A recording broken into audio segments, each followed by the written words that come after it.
Welcome to Daily Devo. I'm Pat. Today we're going to talk about Jehovah Jireh.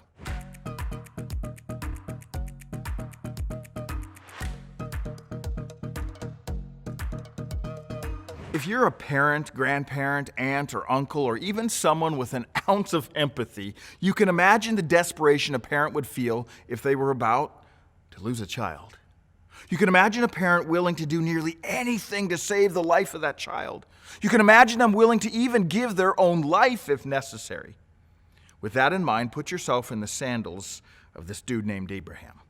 It's a familiar story that took place over 4,000 years ago, but the expansive time between us and him doesn't change how a father would feel knowing he was climbing a mountain with his teenage son and maybe not coming back with that boy.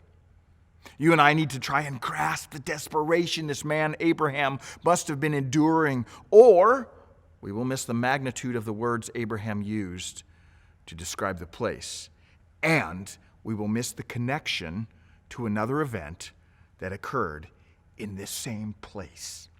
Perhaps some of you remember Abraham hoping and believing that God would somehow provide another way, a substitute, if you will, for his son's life. Perhaps you recall this is exactly what God did, which is why in Genesis chapter 22, verse 14, Abraham gives a name for the place that would become another fitting name for God. Listen to what Abraham says. So Abraham called that place, "The Lord will provide." And to this day it is said, "On the mountain of the Lord it will be provided." Abraham literally said, "And I will call this place Jehovah Jireh," or Yahweh Jireh.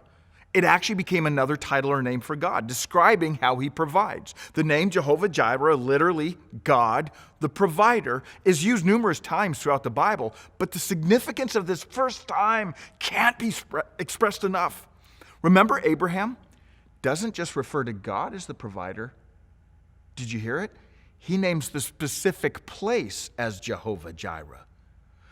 Let me say that again so you don't miss this. Abraham, over 4,000 years ago, after God had provided a substitute sacrifice so Abe's son Isaac could live, not only referred to God as the provider, but he names that place. Why do I emphasize that? Because if you fast forward many centuries, on this same mountaintop, a mountain called Mount Moriah, there would be a city called Jerusalem where another sacrifice was provided that not only saved one boy, but saved every one of us. Abraham had no idea when he named the place Yahweh Jireh or Jehovah Jireh, God the provider, that many generations later, Yahweh himself, one known as Yeshua, would allow them to nail him to a cross as the provision for our sins. Wow! Doesn't this just blow your mind? All these details of how God worked through history for our redemption. Jehovah Jireh, God the provider. This name for God reminds us that he is our great provider for our salvation, but also for our life and for our needs. Years ago, as a teacher in western Montana, my wife and I were living paycheck to paycheck. We, as a young family of 5, often had little to nothing left at the end of the month. In fact, there were times where the money ran out, but the needs hadn't. For example, one night I was leaving to drive our junky little car to a school program and realized the car's gas meter was below empty, but we had no money for gas, and I didn't get paid for another few days. I drove to the program wondering if the fumes in that gas tank would get me home, but that night some families had put together a thank you for me coaching their sons. They had purchased my wife and I a few nights at a resort, but the person handing me the card mentioned there was a little extra cash left over that they had included in the card. Suffice it to say, I sat in my junky little vehicle that night crying and thanking God as Jehovah Jireh, our provider. Think about it.